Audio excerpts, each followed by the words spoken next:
Welcome to Motivated to Lead podcast, helping you become a better leader. I'm your host, Mark Klingsheim. Hi, everyone. Thanks again for joining us for our podcast this week. My name is Mark Klingsheim with SEMA Partners. Each week, we interview leaders and they share lessons learned from their careers. Our goal is to help you become a better leader. This week, we're happy to have join us Steve Nash. Steve is the founder of Traditional Excellence Human Performance. He's a retired lieutenant colonel. He spent 25 years in the Canadian military, and he has taught and led many teams over his career.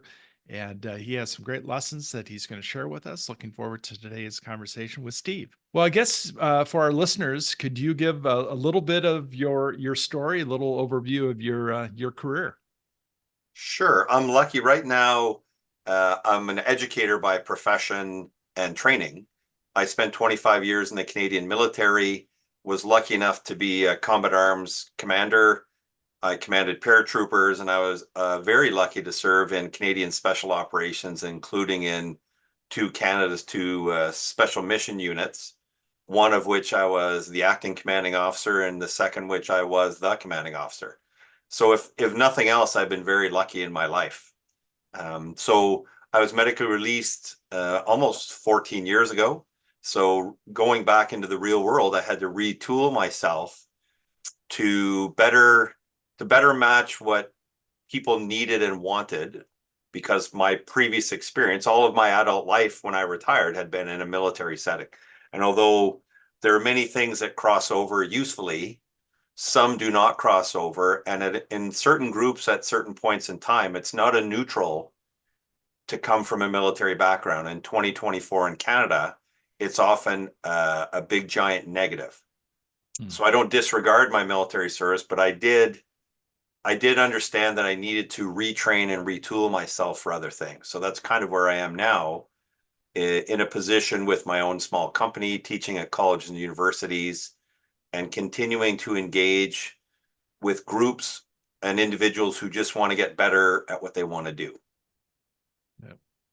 So if you were to go back and talk to that 22-year-old Steve and give him some advice, I guess first off, do you think he would have listened? Well, secondly, the first piece of advice I'd give was stop looking at me like that and start listening. Yeah, right. Because I wouldn't say that I changed very much, because I'm a believer that for all the hooks and crooks, by all my faults and all the things I got wrong, they all led me to here, including to this discussion. So I'm grateful for all those. And my upbringing, my youth was relatively modest or minus. So I'm very lucky to be here, having done these things. But I guess the thing that I would say most, one, you already mentioned, one, you should listen. And two, try to keep everything in balance.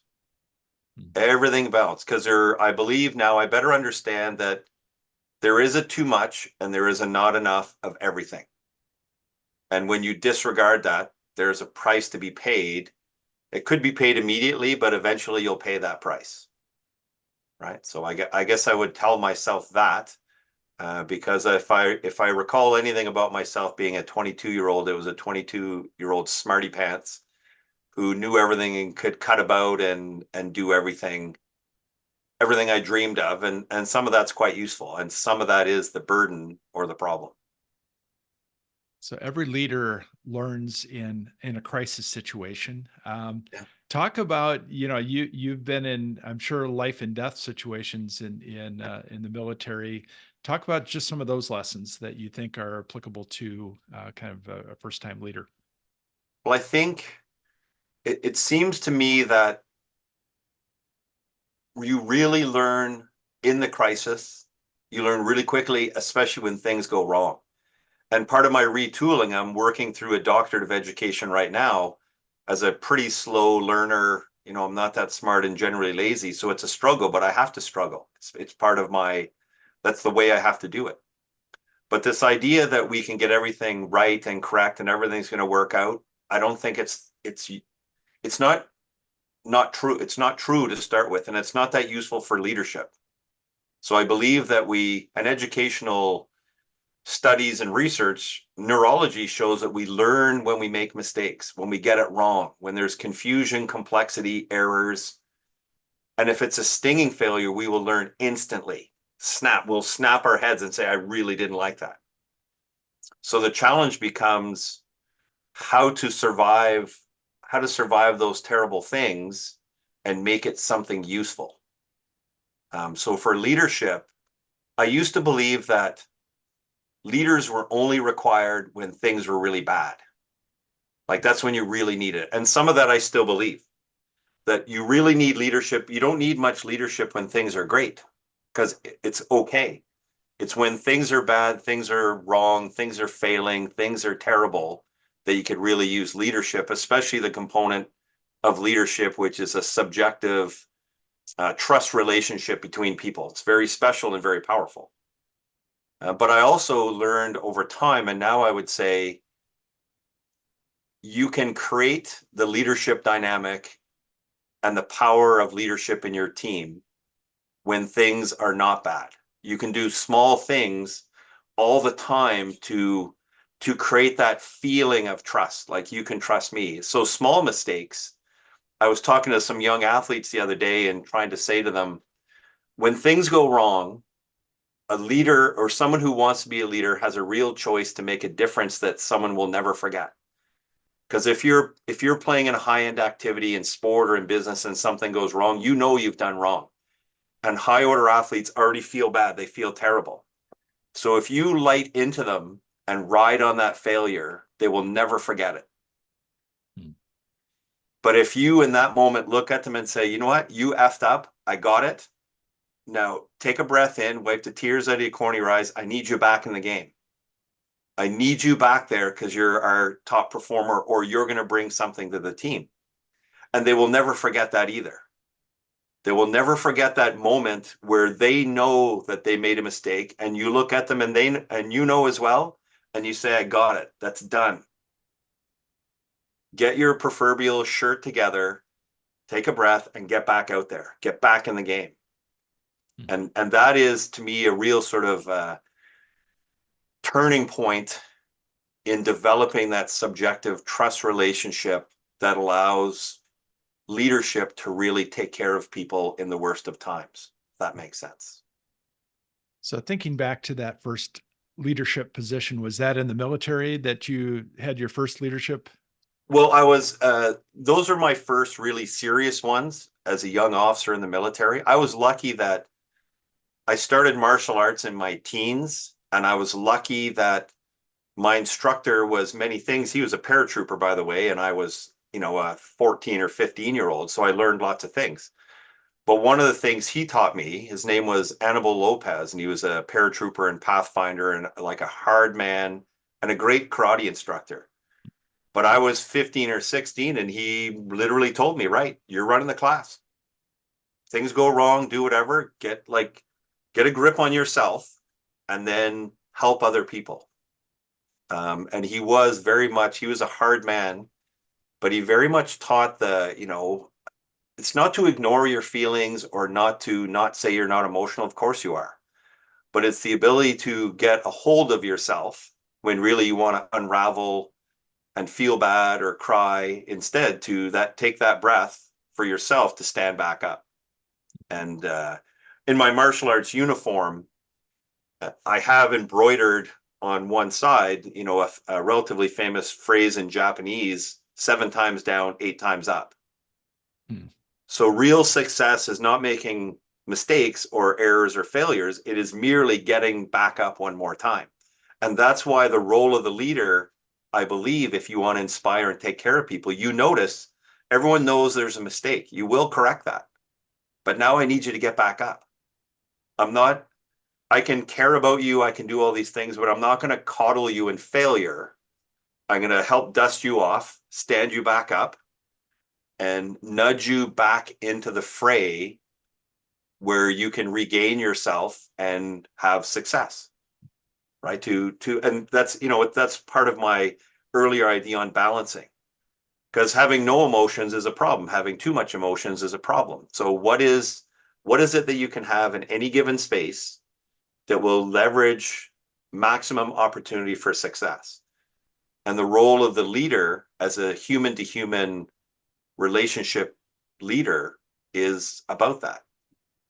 Taking people in their worst moment and saying, look, like, I got it, but we can do this. Talk about maybe an instance where the team was not focused on what they were supposed to be doing, and you had to refocus them. Talk about maybe a real life situation that happens a lot of Yeah. times with leaders that you got to get people refocused. How do you Well, do that?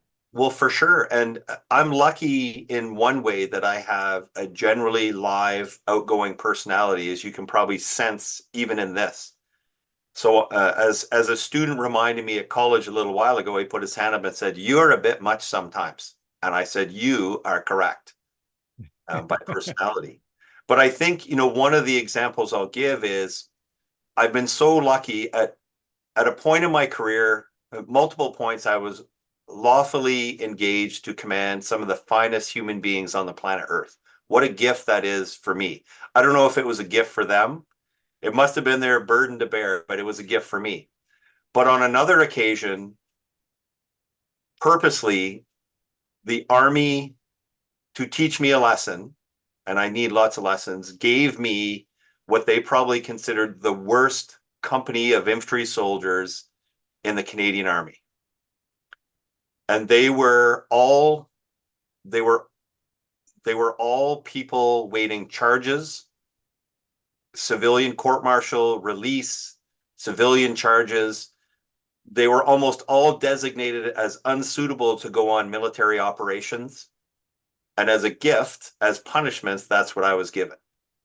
And then there was a time I was very lucky. I've always been lucky to be surrounded by phenomenal non-commissioned officers, NCOs, who are the backbone of a military, who help and share their experience. So I had great NCOs who came with me by chance, but we had a broken group, a group of soldiers who were not proud of themselves, thought they were garbage, didn't like what they were doing, like just didn't. So the part of the talk I had with them was, with my sergeant major, we got them together and I said, put your hand up if you want to be just treated like garbage and act like the worst soldiers in the Canadian Army. So no one put their hand up. And I said, okay, and put your hand up if you don't want to be here. If you literally don't want to be an infantry soldier in this company, in this battalion, in this army. And 3 people put their hand up. I said, good. Thanks for being honest. I will do my best to do administrative paperwork, which I hate, to get you moved to where you want to be. But you don't want to be here, good for you. I said, but the rest of you, I don't understand why you are tolerating being treated like garbage and acting like you should be garbage. And of course, they look at me like I have 10 heads.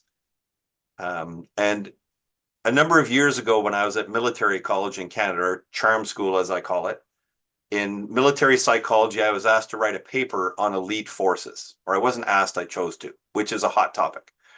And as far as I could tell at the research of the time, there's only 3 things required to create elite organizations. 1, you tell them they're elite. 2, you give them small identifiers on uniform or whatever that identify them as different, some badge. And then 3, you change the standards and elevate their performance to cause them in their basic culture and day-to-day activities to actually be elite. And of course, the third one is the hardest, but that was something that we were able to take on. And although someone else would have to declare how good or bad we were compared to others, but after a few weeks and then a few months, these soldiers were no longer garbage, because they reinvented themselves inside their own imagination first. They had to imagine differently. And my only tiny role was to give them a creative idea and a spark. And then they did all the rest, especially the NCOs and the young officers who really pull on that burden, minute to minute, day to day. My role is pretty easy. I had an idea and I thought we should do something. And then they did it, to their credit. Yeah, that's a great story. So, talk about the role of leader as communicator and the importance of Oof, that. yeah. To me, my ongoing doctoral research has continued my thinking, reading, studying leadership over the last 35 or 40 years. And now, more than ever, I believe in the separation between being a boss or a commander, we call them in the military, being a manager, being a leader. And all those things are important. So I look at supervisor, boss, commander is allocated authority from above in a ORMAT, right? In an organization chart. Management is generally the allocation of resources in time and space. And management is the only part of the real world because 400 kilometers is 400 kilometers and an amount of fuel or amount of rounds or amount of people is real. And the last part is leadership, which I already mentioned, I believe is a subjective, human to human trust relationship, which is the most powerful piece, but it will tend to fight with the other parts. So part of that, commanders need to communicate and managers need to communicate as part of their roles. But to me, the communication from the leader is a different type. And it might be more implied and it might be more nonverbal cues because it's creating the relationship of no matter what happens, no matter what goes wrong, no matter what you do or I do or someone else does, I will take care of you to the best of my ability. And I just need you to be part of this team. So when we all communicate in different ways, and I'm lucky that in some circumstances with some groups, I can be seen as a natural charismatic leader, which is a bit of a gift. Not everyone sees me. Some people see me as an arrogant ass, which I also am at the same time, right? And I think the real challenge of leadership is because it's subjective and emotional and a relationship, everyone in the group needs something different at all times. And I might not be able to give that to everyone at the same time. So I might purposely have to ignore someone who's performing well and go to someone who's hurt or performing less or needs more emotional engagement, if you know what I mean. And it's lucky in a military because we tend to have, although command is singular, so when I was a commander, I had singular accountability. But I shared management, leadership, and command with my sergeant major, my second in command, my operations officer, my adjutant, all these other people. I could divest certain things. The only thing I couldn't divest was accountability. And I think that's another key communication method or a key communication point of a true leader. I remain accountable for everything. If it goes well, it's probably you. If it goes wrong, it is definitely me. And I think in many businesses and organizations, that's what people are missing. Because what they tend to see is a boss likes to be a boss. When someone goes wrong, they look and they say, well, whose fault is this? And I'm a believer, if you want to try and be a leader to your people, your answer is, this is on me. What can I do better? And how are we going to correct this going forward? Even if that boss, even if you get, right, some sort of censure or worse from above, you take that and then you decide what happens to subordinates in your own right. You don't step out of the way to let the lightning bolt hit them, right? Because that's what a lot of people have trained at, is where bosses they don't like because they believe they cannot trust them when things go wrong. So Yeah, that's some great thoughts. Every leader that I talk to is a continual learner, and they oh do it in different ways. But any books that you recommend to other leaders, oh students that you think yeah, are worthy of putting on your list? no, for sure. Part of it, I'll tell you up front. I love books. It's a gift that my grandmother gave me. She gave me many things to kind of save me because I wasn't a very good teenager, etc. But my grandmother gave me a love of books. So the one thing I'd say is read widely and read often. So I can see my bookshelf here. So I have innovation and books on research and other things I'm thinking of, but I also have some science books and physics, and I have some Tolstoy and Dostoevsky. and classics, Plato's A Republic, because reading gives you a bunch of other people's ideas. If I was the two books I hand out to people the most, one, The Jungle Book by Rudyard Kipling, The Jungle Books, because it is the story of Mowgli trying to discover how life works and where he belongs. And the other one that I hand out as often is Alice in Wonderland, which is a story of a young woman trying to figure out how the world works and how they fit in. And it might surprise you, but my doctoral professors, they are seriously annoyed by my view of archetypal stories. Even my biggest one is the Goldilocks effect. Too much, too little, just right. Because I believe in some of these older stories, they're told to bring on messages from 10,000 years ago, like constant storylines. So this discover who you are, discover where you should be headed, and more importantly, discover when you're in the wrong place. So if you're Mowgli, you're not a wolf. You can't live with them. Be careful of Kaa, the charmer.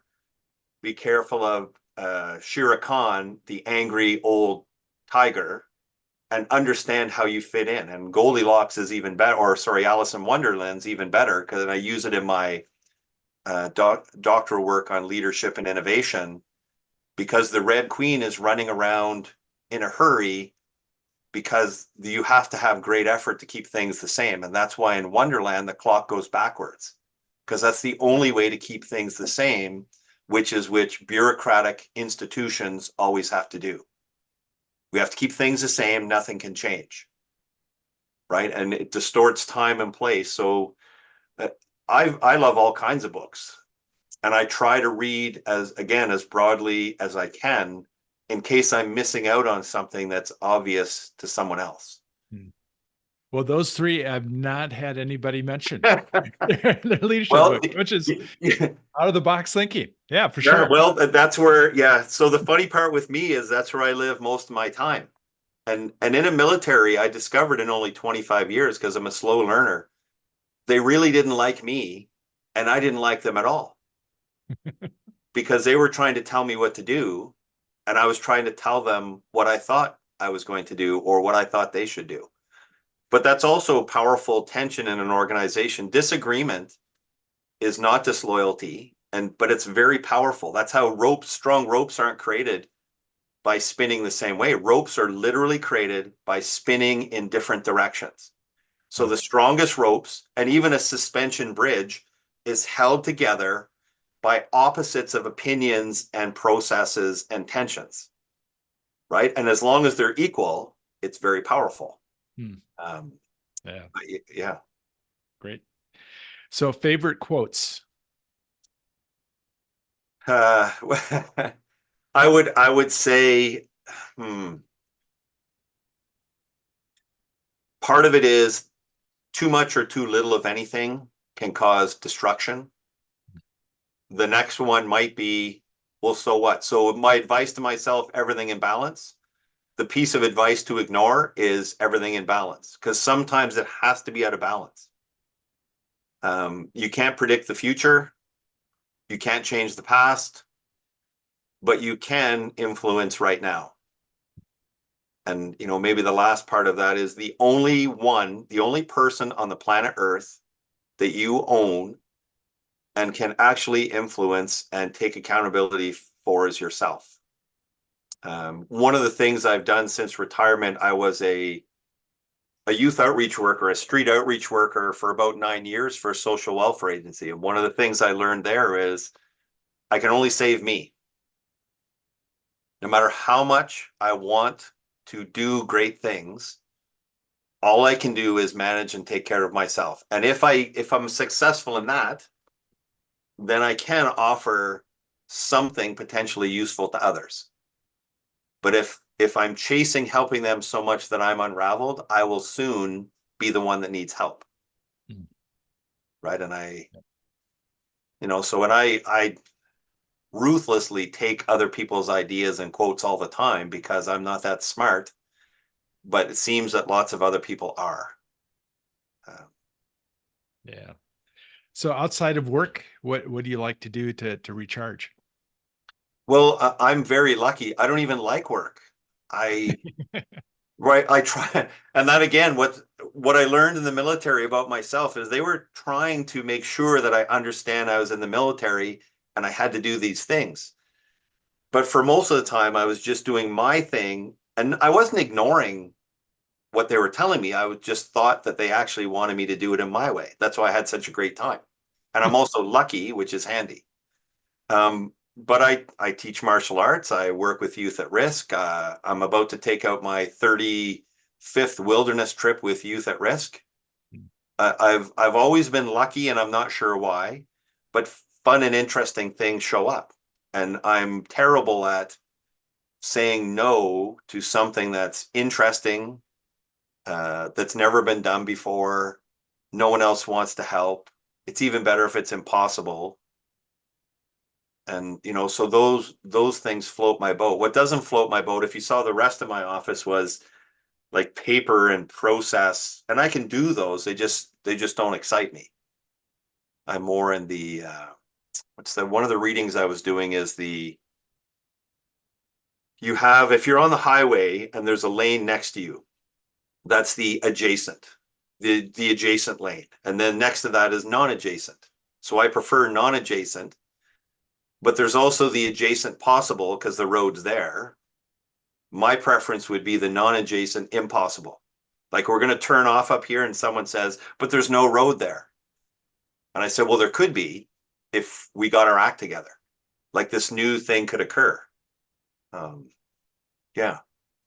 So a lot of the things I enjoy, including, with my family, and I'm lucky to have daughters and grandkids, and that's all good. And my grandkids always remind me because they're fresh energy, fresh ideas that are largely unsuppressed by the world who's going to try and suppress them in the next few years.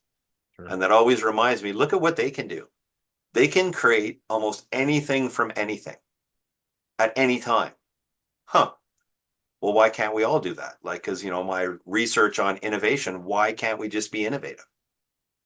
And part of it is because we've separated work and life and even play. Like, play is different, but play is probably where we enjoy ourselves the most. We're most creative. We re-energize ourselves. We connect differently, and we can imagine all these amazing things, which is a little bit different than see you tomorrow for the same thing. Don't forget to fill out your 27-3 in triplicate. So parting advice you'd give to a new leader. Well, sure. I think the one thing that I wish I'd done differently is to actively seek and engage with people around you as mentors, to search, could you find someone to help you even for a few moments just by a discussion? And I wish I'd listened to more people who were better than me or further along the trail. And in my role in martial arts now I'm lucky to be a relatively senior instructor, but in Japanese, the word for that is sensei, which translates roughly to teacher, but that's not what it means. Sensei means born before. So I look at it, I'm merely someone on the same path in my way than someone else who, by coincidence of when they were born, is behind me. Hmm. So part of my role is to say, well, come on over here, watch out for that, give me your hand, step over that. Could I share something with you? Right. So as I suggest for young leaders to seek mentors, I would suggest to senior leaders, somewhat like you're doing, you're actively pouring energy into developing other people, which is, I think, is the gift that a leader can give back over time in their own imperfect way. But they can, as someone's looking for a connection, you can give it. And for that young person, they should be looking not to find everything they could possibly want in one person, because it doesn't work that way. It's to find something and then maybe connect over there. And again, I'll use martial arts as an example. I can only gift people who train with me what I can give them. And my goal is to give them as much as I can so that they'll be better than me. And my network with Traditional Excellence, my little corporation, really, the way I describe it is I try to take people and help them. And if I'm really lucky, I put them on my shoulders. And as they see the bottom rung of the ladder that they want, I lift them up as high as I can until they grab it. And then they'll climb away from me and they don't need me anymore, but hopefully they call every once in a while. And I'm very fortunate in my network from the military and after. Many of the folks I've worked with in the groups and teams, the individuals, they're gone and doing these things. So I've phenomenal people. They're flying helicopters and special operations. They're doing these missions. They're CEOs of companies. But my role was very tiny. But my tiny role with the role of other mentors has caused them to climb much farther than I could ever anticipate, because I can't do all those things. Right. So our gift, my gift to them is quite small, but connected to what they have and another gift from someone else could be the thing. Well, I've enjoyed our time. How would somebody learn more about kind of your work and your company and what you're all about? No, for sure. So we have our website, traditionalexcellence.com. So my company is Traditional Excellence Human Performance. I am on LinkedIn as Steve Nash. I'm on Instagram and Facebook as Traditional Excellence. And my small group, it's a company of one to few with a very strong network of people that I leverage to try and help out our network and others. Right. So I try and leverage one person to help someone else. And I think the best example of that is a few years ago, one of the young men in our group, who is now a helicopter pilot in special operations, he was on the start of his path. And at basic officer training, he was going to be first on the course. Of course, he was a phenomenal young man. But there was someone else in our network that was coincidentally there that wasn't quite doing as well. And they needed a slight nudge. So I was very unkind to that person because I said, could you do me a favor? Could you take some of your energy and just go help that person? And they did. In what they would describe as I didn't do anything to help, but obviously they did, because that other person made it through. I probably caused the one young person to not be top on the course. He was second, but it's probably because I asked him on behalf of our little group of people to help someone else. But I don't think either one of those will forget that for the next 30 years, especially the person that got help, because they're also very successful. They just had a bump and they just needed the tiniest of nudge. So maybe that's what it'll close as kind of what we do, or what I try and do in our little network. Well, Steve, this has been a lot of fun. I've enjoyed your thoughts and your wisdom, and definitely wish you continued success. This has been a pleasure, Mark. If nothing else, you can now certify yourself as level C conduct after capture for spending 35 minutes with me. All right. Well, thanks, Steve. Appreciate it. Thank you for listening to the Motivated to Lead podcast. Please subscribe on iTunes. You can also see a video version of this interview at motivatedtolead.com. This podcast is brought to you by SEMA Partners, helping you find your next great leader.